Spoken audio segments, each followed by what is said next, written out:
Thank you for joining us for the Nice Apples Young Professionals Professional Development Series. My name is Heather Schultz from Nice Apples headquarters, and today our YP committee is presenting communication skills. Before we get started, I want to go over a couple items to make sure you all understand the webinar process. If you have taken one of our webinars before, this should be pretty easy. First, let's do a quick sound check. On your GoToWebinar dashboard, you should see a raise your hand button. If you can hear me, please click that button and raise your hand now. And while we are waiting for some hands to go up, I'd like to remind you that we cannot hear you. Therefore, if you have a question, please use the questions box found on your dashboard to type in a question and we'll address them at the end of the presentation. So I see that everyone's hands have gone up and it looks like we're good to go. So let's get started.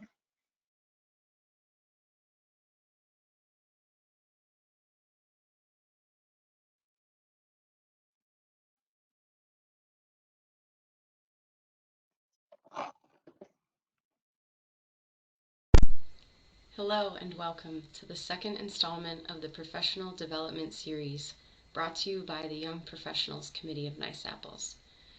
My name is Jackie Dresser, and today we will be discussing communication, something we each do every day in our personal and professional lives.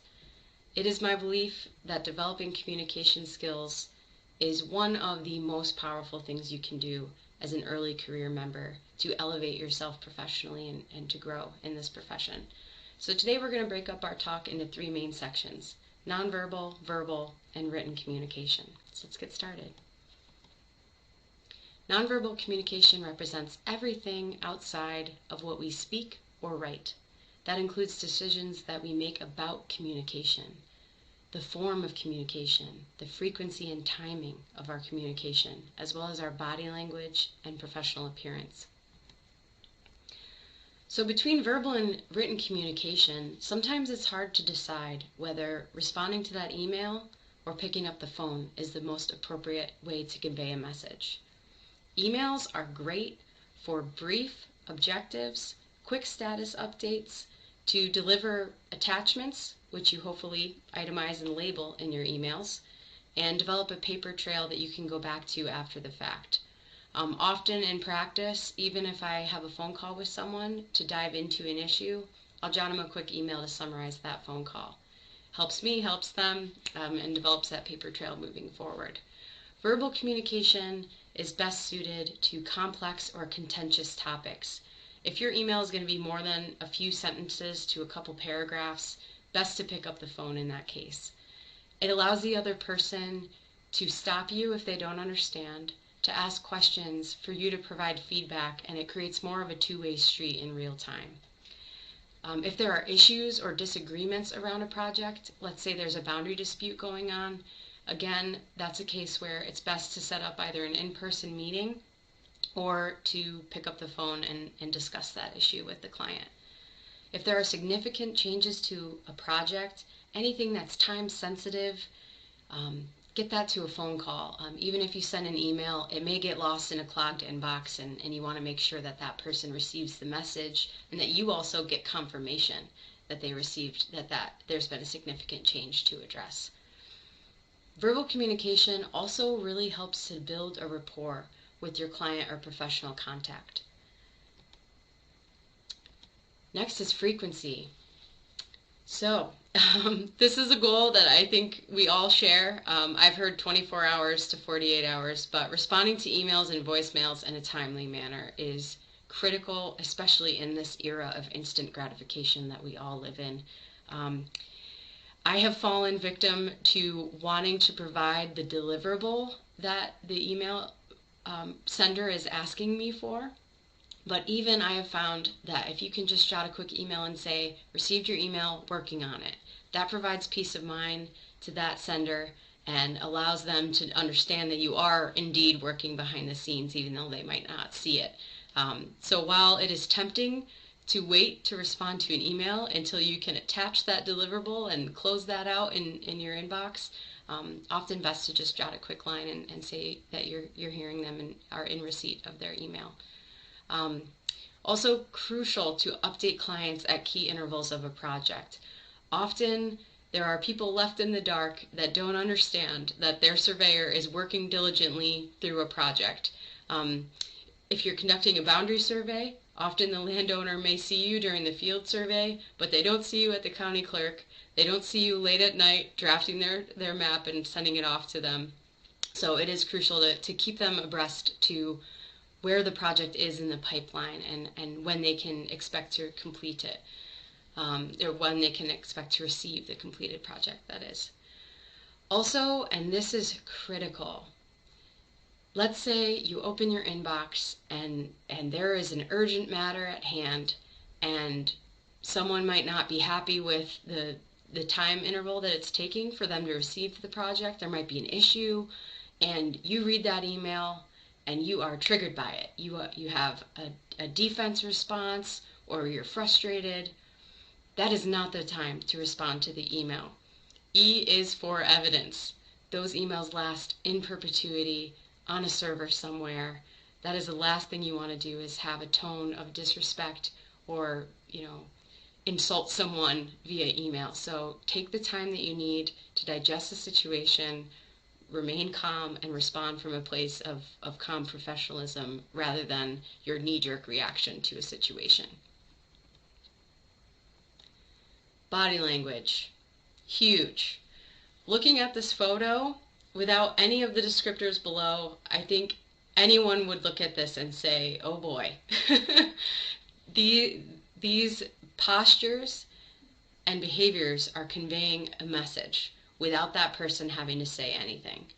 So negative body language represents your posture being, you're slouching, you're leaning on the wall or an object, avoiding eye contact or staring. There's certainly a balance there. If you're looking at someone for more than 5 seconds and they're not looking back at you, you're staring. Also, looking at the floor or at something else conveys the message to someone that you're not listening to what they have to say and you're not engaging with them. So maintaining that eye contact is critical. Crossing arms or a defensive posture, it creates animosity between you and the person you're communicating with. So as much as you can, maintain a straight posture, an open stance. That sends the message that you are open and receptive to what they're telling you. Appearing distracted, you can see, several folks in this image are looking down at a phone. That's something I see day in and day out. Put the phone away when you're having a conversation with somebody. And that can also go with a data collector out in the field. If you have a landowner or a neighbor or someone from the general public that's coming to engage with you, take the time to put your equipment aside, look that person in the eye, and have that conversation until its conclusion, and then get back to your work. Fidgeting, this is something it's easy to see in meetings. We all know the pencil clicker or the Jimmy leg under the table type of person. That is something that also conveys the message that you're nervous or you're not fully present in that meeting or that interaction. Facial expressions, this is something that it just takes time to get conscious of, but your facial expression conveys meaning.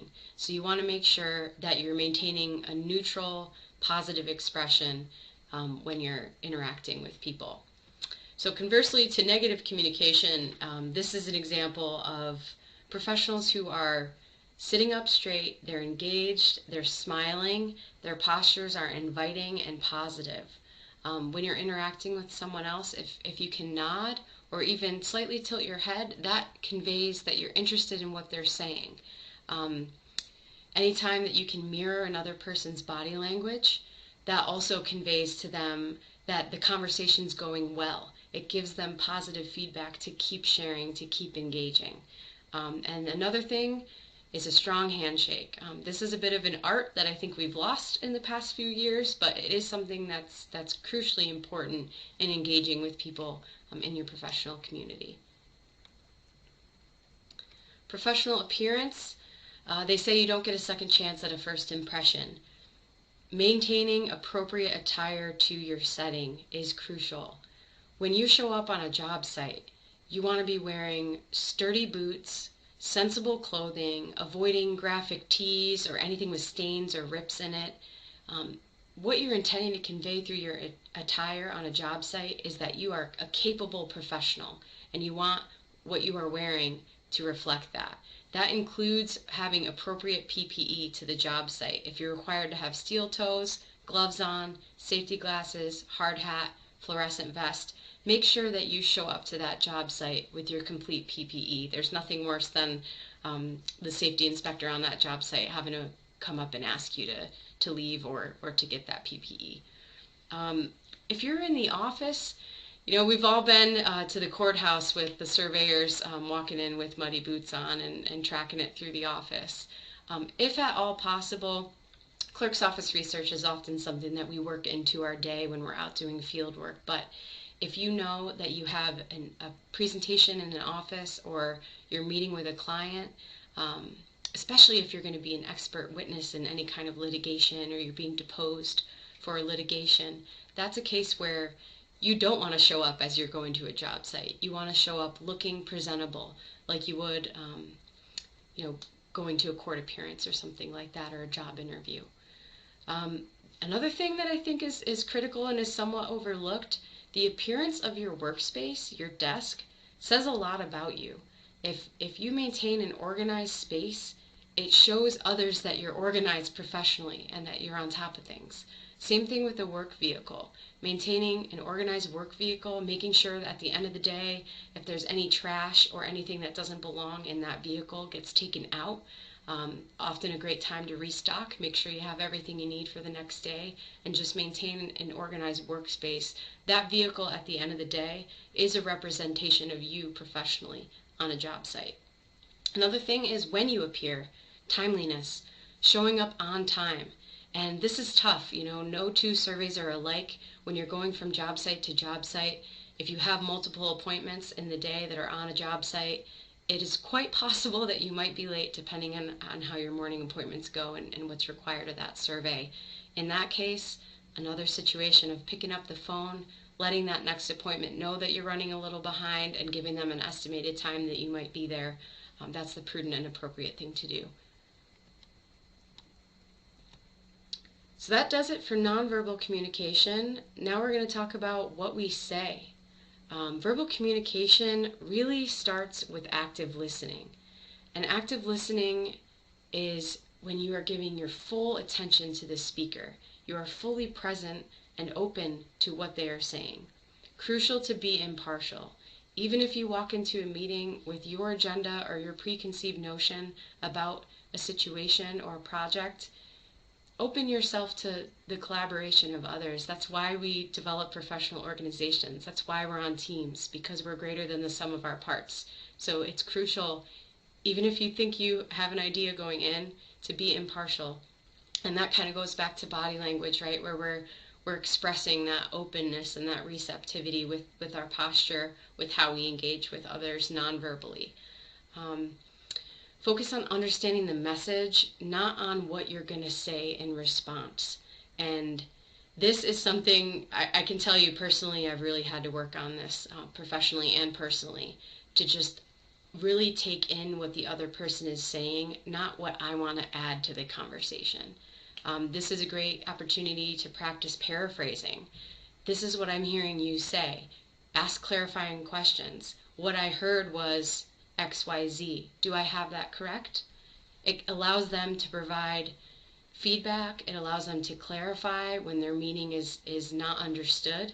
And it allows for more of a two-way street in the conversation. Another thing is just allow there to be space in the conversation. I find, especially on the phone with older landowners, sometimes it takes people some time to get the words that they want to say. And that's okay. Allow there to be silence, allow there to be space for the other person to convey the message that they want to get across to you. And another thing is to provide feedback. If there's something that you agree with or disagree with or need more information, need clarification on points, provide that opportunity for exchange in the conversation. Another thing that I think is somewhat overlooked is phone etiquette, especially in these days of 30-second bits of information, and a lot of our communication predominantly being focused in email these days. But I think phone etiquette is definitely something that's worth taking a couple minutes to talk about. First things first, try to pick up that phone within 3 rings. And I don't say the first ring, because often when the phone rings, we're being interrupted from something else we're focusing on. Maybe we're diving into an abstract and we're really laser focused on looking at details. Take the time while that first and second ring are happening to take a deep breath, to kind of create some space from what you were just working on to what you might be engaging with on the phone to come. Immediately introduce yourself.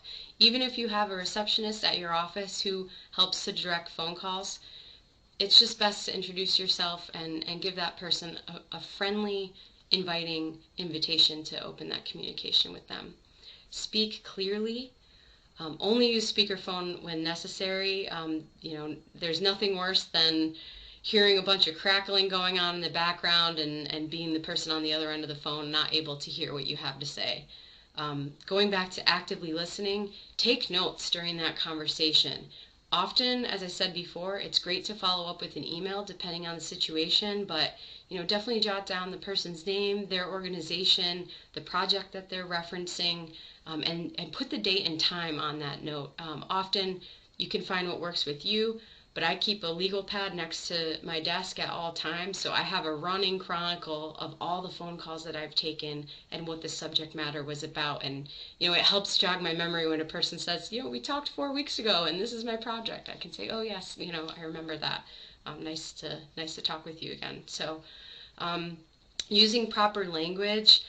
We're going to talk a little bit about knowing your audience and knowing the situation, but using language that's appropriate to the situation and to the recipient.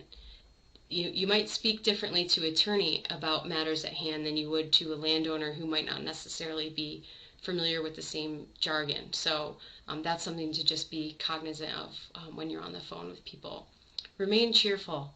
If you have someone on the end of the phone that's disgruntled, that's upset, try to just maintain a healthy distance from that and not let that emotion bleed over into your response. You're the professional here. It's your job to remain calm, remain neutral, to not get defensive. And if you start to feel yourself spooling up in that emotion, it is always okay to take that person's number down and say, I'm sorry, I'll have to get back to you on this matter. Totally fine to do that. Always ask before putting someone on hold or transferring them.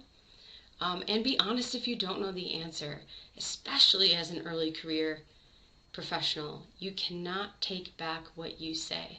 If you don't know, take down the information that you think the person who does know the answer will need to make a determination to call that person back. But never stick your neck out and start to talk about a concept that you don't understand fully, because you can't take those words back. And at the end of the day, part of our profession is in the legal element of things, and it's our job to know that everything we do potentially carries liability, and that includes our communications on the phone or in writing. So be mindful of your volume. We're often in this era of shared workspaces, we have people around us, so we want to be cognizant of making sure that we are not yelling into the phone. And this is difficult when the person on the other end of the line, maybe the connection's bad or their volume is high. Just making sure to kind of keep our tone and our voice within reason, especially in a shared workspace. Check for and respond to voicemails. We aren't necessarily expected to be available by phone all the time, all day long, but definitely try to get your voicemails every day. And even if you just get back to that person and say, hey, I got your voicemail, I'm going to look into that issue and get back to you, it gives them peace of mind to know that they're heard, that you've received the message, and that there's someone working on it in the background. Knowing your audience, and we kind of introduced this briefly, but their relationship to the matter at hand and their knowledge of the subject are critical in terms of how you're going to communicate with them and what information is prudent to share or not. I'll give an example. If you're out in the field, you're conducting a boundary survey, I think we've all been there. The neighbor comes over, they want to know what's going on. They want to know if there's planned development in the area. They want to know if the property's being sold. You are a professional. You are hired to do a field survey. That is all they need to know. You don't know what's going on with the property. It is not your job to share other people's business. So try to remain neutral and direct them to the appropriate person if they want to know more, which is their neighbor, or maybe someone else pursuant to the project. Clients, landowners, neighbors, attorneys, design professionals, your coworker, and the general public, these are all people that we constantly have to filter what it is that we're expressing and how we're expressing it so it's appropriate to the recipient. On the coworker front, I just want to take a brief minute to address workplace gossip. Never do it. Never do it. In the workplace is not the place to vent. It's not the place to express frustration. Find a trusted person outside of your organization to bring those things to get them off your chest. But that water cooler gossip, it only hurts you professionally, and once you tear down that reputation, it's very difficult to bring it back up. So keep it positive in the workplace. You're all on the same team. You're all human, but really avoid that workplace gossip. Knowing the situation. As I said earlier, everything we do professionally carries legal significance. Every word that comes out of our mouths may be used against us in the court of law, may be brought up later. Especially in the days of smartphones, you never know when someone's sitting there recording you. So if you're the boots on the ground as early career professionals performing field surveys, think about how you're interacting with the general public who's walking by asking what you're doing. To the landowner, who might be your client or not, to the neighbors. How are you presenting yourself professionally, and make sure that you maintain that confidentiality around your projects. And another thing I'll just address briefly is how you refer to your equipment. We have this slang that we use that might be appropriate to a coworker, right? We get the gun out and we shoot something. Be very cognizant of that language when you have a landowner standing next to you. That's a total station or an instrument. What you're doing is locating, not shooting something. I think those small changes in language and word choice can really change the way that you are perceived as a professional and our profession as a whole.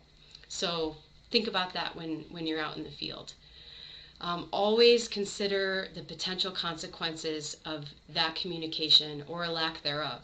Sometimes remaining silent is the best course of action.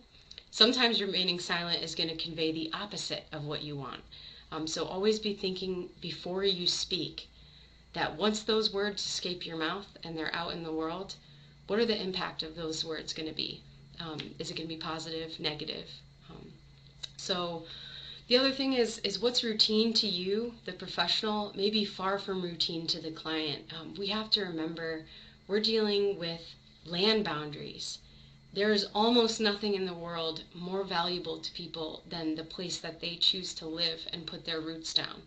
And reading maps, interpreting legal language, even citing a line, these things are something that we take for granted every day, but it's important to understand that, this is one transaction to us, but this is the sale of a home that someone might have lived in for a long time, or this is a solar project going in next door where it used to be farmland and that's what everyone is used to, and the neighborhood's not necessarily welcoming of that. So just try to consider where other people are at and when you approach them about a survey project, that it might not seem like a big deal to you, it might seem routine, but that these things are potentially have a huge impact on people's lives around you.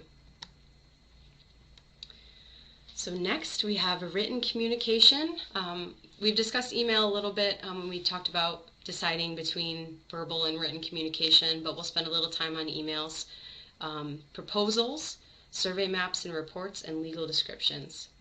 Certainly these aren't everything that we convey in written form, but they're kind of the main ones in our profession. So they say E is for evidence with emails. Emails last forever on a server somewhere, and they can and will be brought up in legal disputes.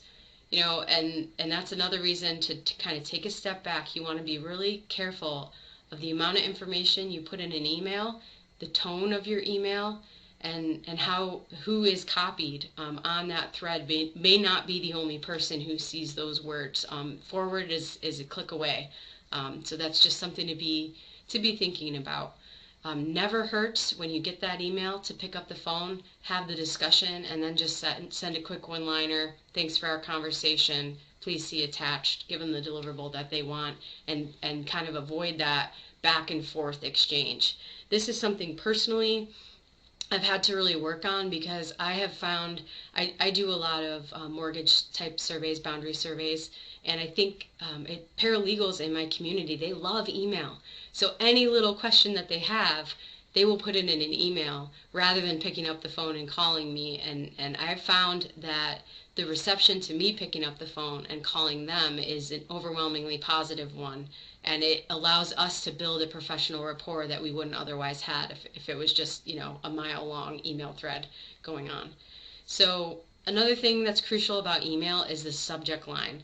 I'll just use the quick example in the real estate world that most law firms file by name of the transaction, that is the grantor and the potential grantee, whereas as surveyors, a lot of us file by location. So I often find it's really helpful to not only include the site address in the subject line, but also include the parties to the transaction, or if you're working on a development project, often the developer or the design team will refer to that project by a different name than the site address. So sometimes understanding what their project is referred to as and including that in the subject line is really helpful for folks. Greetings and salutations. This is something that's sort of a hot topic right now. I think we could all really use this training on sensitivity around pronouns, but definitely there's a difference between talking to your pal and talking to someone professionally. So we always want to be sure to be really respectful. Often emails are sort of on a first name basis, but I often let the other person lead with that based on how they sign their signature line. If they refer to themselves by their first name, then I will often take that lead and engage with them on a first name basis after that point. But sir, madam, Mr., Mrs., those things are certainly not too antiquated to involve in your email correspondence. So length, that's something that we've addressed earlier. Anything that's going to be more than a couple of sentences. We have all received that rambling email that just goes on and on and on, that when we get to the end we're left with more questions than information. So certainly we don't want to be on the sending end of that. So take the time, be concise and clear in your language, and just keep it brief in an email. If it's going to be any longer than a few sentences, just pick up the phone. Attachments, this is something we briefly introduced earlier, but if you are attaching documents to an email, change the title from JPEG 1 to the actual attachment name. Give them a label. Put that as the file name. And then in the body of your email, you're going to want to bullet out attachment 1, what attachment 1 represents, attachment 2, and so on. And so that the person in receipt of that email understands what they need to open first and what those attachments represent. Proofread. Can't say this enough.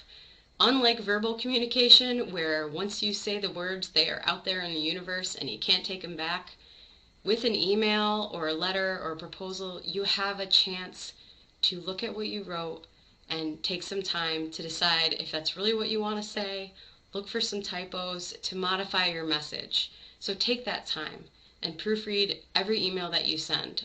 There's nothing worse than putting in the wrong word and changing the entire meaning of what you're trying to say and creating confusion. So take that time for yourself to proofread your emails.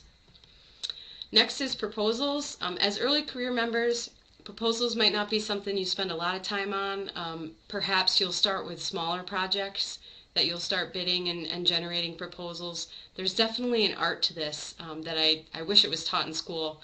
It does take time to get good at, but the goal of a proposal is to communicate the project scope, timing, and terms.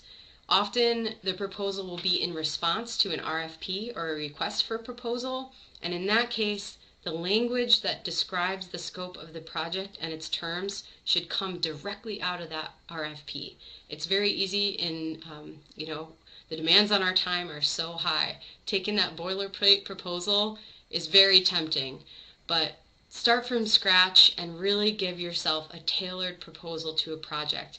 If anything, it will help your proposal stand out in a stack of other boilerplate proposals, perhaps where someone forgot to change the recipient's name even. So in your proposal, you want to make sure that you indicate who's responsible for what. If you're being asked to bid for site topographic, for example, it's important for you and the client to understand whose responsibility it is to get a utility markout coordinated on the site. Those elements are very important to put in a proposal so that people understand who is responsible for what deliverables will be provided and in what form. If you're going to provide a digital AutoCAD file, a shape file of coordinates, what datum they're going to be on, paper copies, if additional copies will incur a fee or not, those details are something that you're going to want to make sure that you outline. Project costs and billing cycle, if you're going to be billing it monthly, if it'll be lump sum, if it'll be not to exceed, or based on time and materials, in which case you're certainly going to want to put a rate sheet as an attachment. Other exhibits you might want to attach for complex projects might include an aerial photo that indicates the geographic scope of the project with a rough area. That's often very helpful, especially for site topographic work and things of that nature. If you have terms and conditions, often with larger projects, there will be sub-agreements that will be executed after the fact once the proposal has been accepted. But I find that when the proposal is sent is a great time to get your terms and conditions over to the recipient so that they can take it to their legal team, their insurance provider, take a look at the language in those terms and conditions, and you can identify any sticking points for contract negotiation right up front and just kind of help streamline things along. Also indicate on the bottom who to direct questions to about the proposal and include a place for the potential client to sign and date. Survey maps and reports. So our survey maps, they live forever in the public record if they're filed. If they're used for design, then it's very critical that every detail from the layering convention to the line types, if they're feature lines, even the software that was used to generate that drawing, whether it be Civil 3D or AutoCAD, all of those are conveying a message to the recipient about the work. I think as surveyors, it's also really easy to take for granted map interpretation, but again, going back to what's routine for you might not be routine for the person in receipt of your maps. A survey report can really help to augment your map with a more narrative description of the project scope, what you did. So kind of taking the elements of that proposal and putting it in a report. So here's what I said I was going to do in the proposal. Here's what we did. Here's what we found. Here key evidence of what was in the record and evidence that we found on the site. Here's how we harmonized the two. And here's a map that references all of that planimetrically and allows a person to kind of paint a picture from those words. So survey maps and reports, we could probably do an entire training on what elements are crucial to have on a survey map and different formats for generating a survey report, but today we'll just say you want to make sure your map is complete. I won't get into all the specific map elements, but at a minimum, north arrow, legend, all the boundary is emphasized and annotated with bearings and distances around that close a geometric figure. The basics. Those things are very important. We also want to make sure that the map is readable, right? Making sure that if you turn the map 90 degrees, that you can read all the elements on that map and you don't have any text upside down or anything like that. At the end of the day, this product is what we're handing the client, and this is another way that they can judge us as professionals based on if we have a typo or if we spelled their name wrong. If you can't read the map elements in a sea of text on the map, all those things can convey a message. So we want to make sure we have minimal text on the face of that survey, that our notes are concise and to the point. And the report is the place to really go into the detail of boundary determination, any issues that came up and how they were resolved, how things compared in the record versus what was done in the field survey. So we won't get into this too much, but just know that this is another place where we are sending a message professionally, and we want to make sure we're putting our best foot forward in terms of the map products and the survey reports that we're generating. Legal descriptions, again, with our audience, you being early career members, legal descriptions are hopefully not something you're starting to do on day one. But I will say regarding legal descriptions that this is a place where honing your skills in written communication is absolutely critical. Legal descriptions, filed maps do not convey property. Legal descriptions do. So taking the time to generate an accurate, clear, and concise legal description is an absolutely paramount task when it comes to written communication as a professional land surveyor.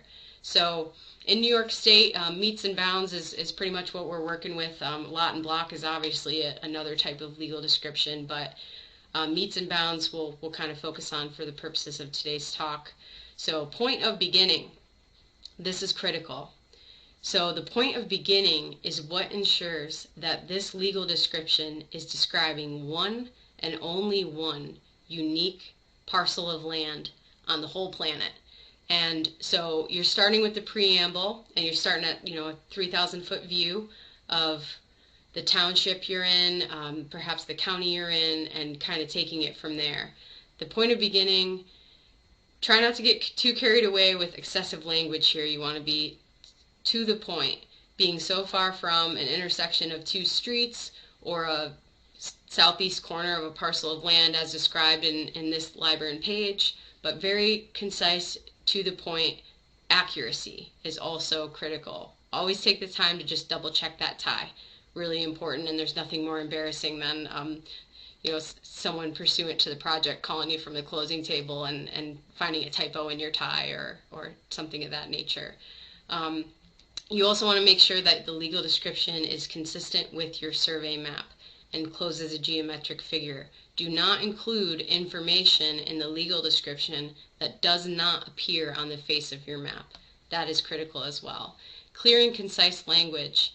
It's funny, Bill Beardsley did a tremendous presentation on legal descriptions at the conference this past year, and the room was full, and it was pretty obvious early on into the presentation that each person had a unique idea of how the legal description should be written in a particular case. And this is an area where there is some professional flexibility in terms of how legal descriptions of land are written and communicated. But this is a case where less is more.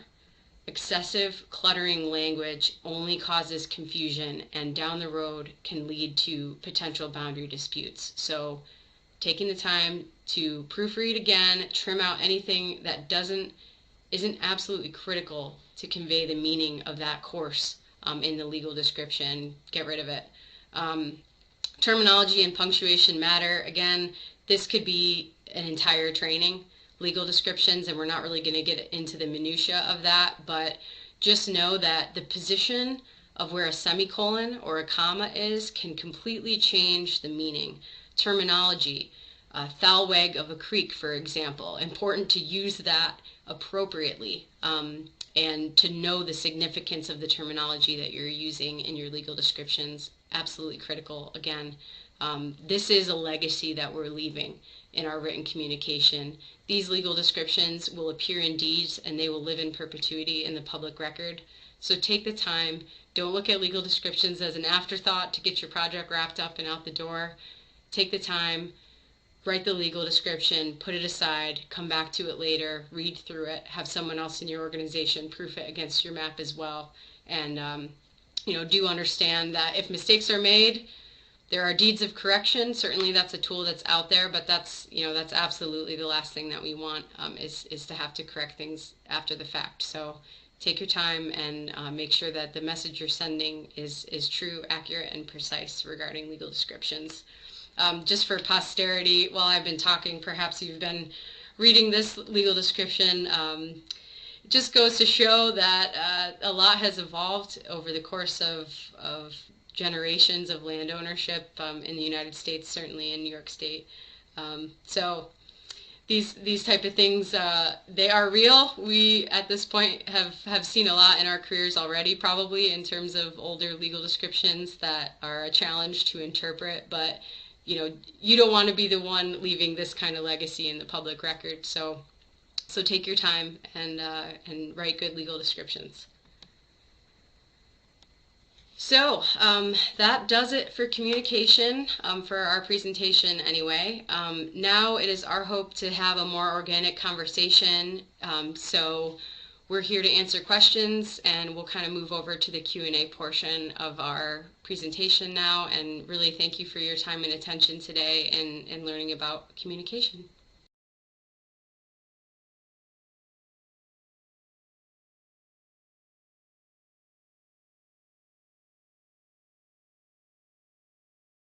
Hi, Jackie.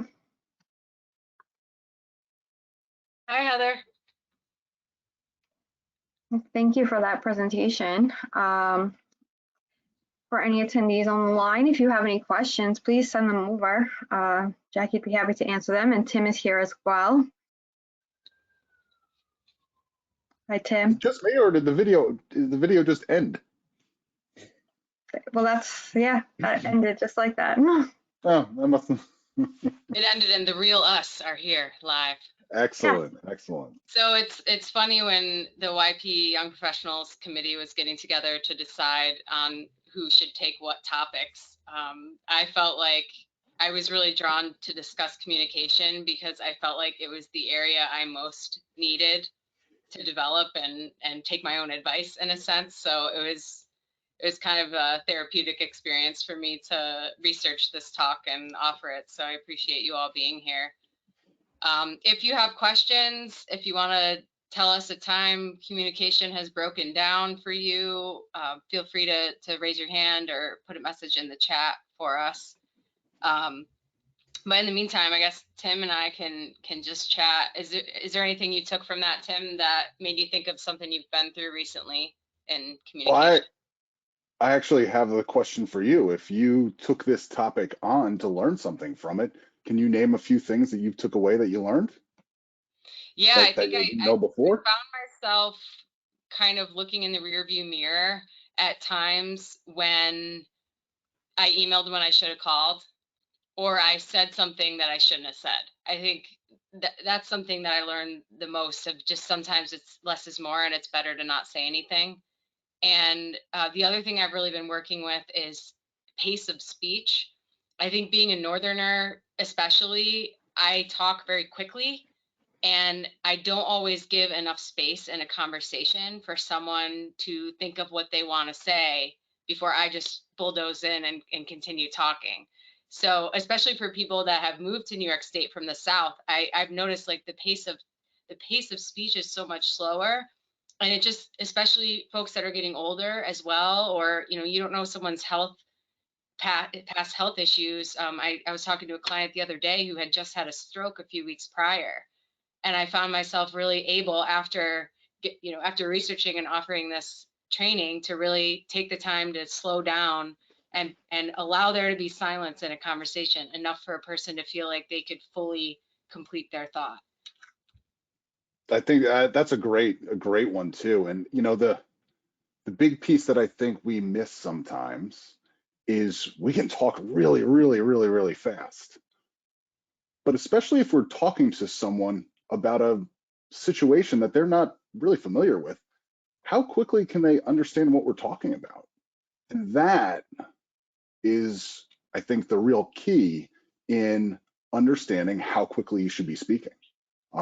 You really need to think about who's your audience. You brought up earlier, we do a lot of interactions with homeowners. That interaction is going to look a lot different than when we're back in the office talking about the exact same job. And that's why a big piece that I always spoke to my crews and everything were It was always the new guy who had to knock on the door and introduce themselves and tell them what we were doing a survey. And it was a little bit of a training ground. It was an opportunity for each one of us to have to think about what it is that we were about to do and how can we explain that to somebody who is unfamiliar. And I think if we all take a moment to slow down and think about what is it we're really trying to do, and can we explain it to someone just like a 5-year-old, I think we all are able to build that. What do they say? If you really want to learn something, you teach somebody. Think of it at every opportunity that you interact with a homeowner who's not a land surveyor as that opportunity to teach and to actually reinforce your own knowledge. It's a great opportunity as a young professional. Yeah, definitely. That brought an example to mind. The county that I work predominantly in is Tompkins County, and FEMA is in the process of remapping the flood insurance rate maps, producing new ones. And I'm sort of the point person at our office to go out into the public. I've gone to quite a few open houses and talked to various, organizations of realtors, etc., about elevation certificates and letters of map amendment and those things. And government agencies love acronyms. And I just get so comfortable with like BFE, firm, special flood hazard area, all this terminology that for me just rolls off the tongue. And I have to remember that every time I pick up the phone, I know what that means, but the person on the other end of the phone likely doesn't. And it's my job to slow it down and say, BFE stands for this, means this, etc. And it can feel repetitive, but at the same time, I think that's part of our service to the community, is being able to translate this language into terms that the average person in our community can relate to and understand. So yeah, critical. Right, it's what I tell a lot of people in my situation. And listen, we're surveyors. We touch a lot of different aspects of a project's life cycle. And the way that I explain to people what I do on a daily basis is I call myself a translator. I take information from mechanical engineers, civil engineers, architects, the guy in the field digging the trench. I take all that information and translate it back to survey, or I can translate the survey out to the mechanical engineer. And that's a big piece of what is so cool about being a surveyor, seeing not just we're the first people on site to do the pre-design, we're also one of the last people doing the as-built, and every piece in there, we're in there laying the thing out. So we as surveyors have a real interesting view of projects. And if we take the time to ask a few questions while we're there, we just develop that knowledge and really can help not just execute a project, but also help plan and move a project forward. And that's really where I see the value of land surveyors in the future for us. Yeah, definitely. Let me throw a hypothetical at you, Tim. So you are, maybe you're doing the initial topographic survey for a site development project, and one of the neighbors, maybe you're even within the bounds of your subject property, but one of the neighbors comes out toward you with hostility and is yelling at you to get off their property. How do you handle that? It's funny. I wrote a little article the other day. It was exactly this. I'll go back and I'll tell you my story. So my story is I work on Long Island, and I had a long history of working in areas that were less than stellar, sometimes a little sketch. This particular day, I was working in one of the higher end neighborhoods of Long Island, right along the Gold Coast. We wrapped up the day before and finished up at this site to set a few lath out, find some points, monuments the day before. The next morning, I show up, walk down the block, set up over my monument. I had the homeowner at the front door screaming at me. I can't hear what's going on. And I just, politely wave and I say, oh, we're executing a survey down the street, apologize if there was any, if we caused any confusion.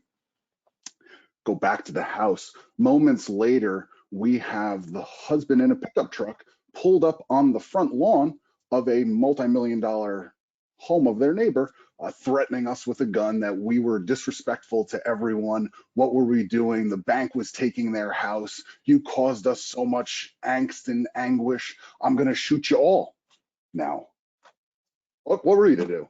The only thing that we were able to do was be calm, be professional, apologize. We might not have been wrong, but there's really no reason to escalate. We have to remember that at the end of the day, we're all at work in that situation. We're all at work.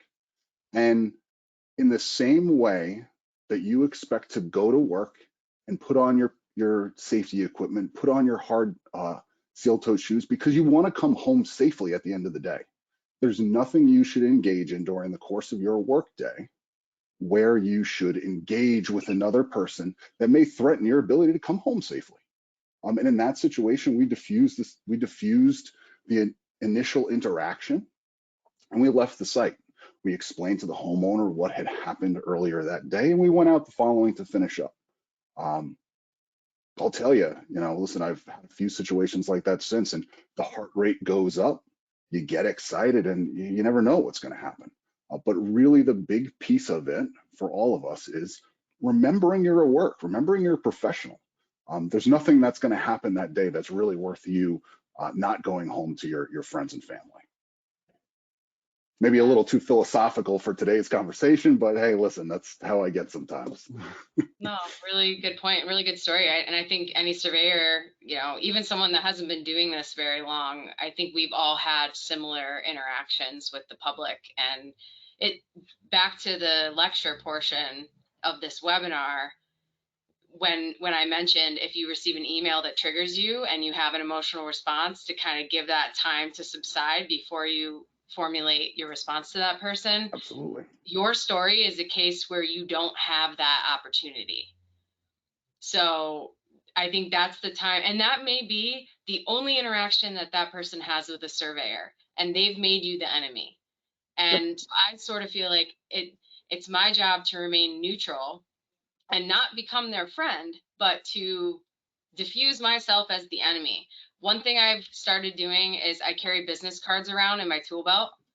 And I find that, anytime the neighbor engages with me, I don't just wave and walk by. I walk over and I hand them my business card and I introduce myself, even if they're screaming at me.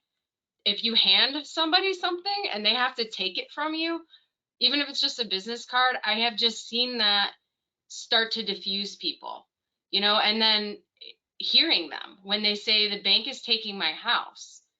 And just having compassion for that. Maybe you don't have to speak to that, but just taking that in and seeing that person as a person who's having a struggle. And they may be projecting that on you and making you the enemy you're not. And you may very well be in the right by saying, I have a right to be here, and et cetera, et cetera. But that's not going to help them resolve their emotion and walk away. So anything you can do, always lead with an apology. If you do, and this happens in our line of work, you have to go on other people's land sometimes. Make a point to knock on the door if you can.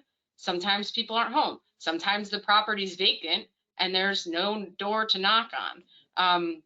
And this might be a case where I'm already saying too much and not taking my own advice, because I think protocol, it'd be great if we all could mail the letter ahead of time to all the adjoiners touching your 1,600 acre project and tell them the exact dates that you will be on site and the exact times. But in the real world, that's not really how it goes down. So if you can't knock on the door and you happen to walk by a trail cam and next thing you know, you got, a gang of jolly good men rolling up on you and they're upset, your job is to practice what you've seen here today and try to diffuse that situation, because at the end of the day, you yourself as the crew chief, or even as the newest person on a crew, you're representing the entire profession every time you walk outside.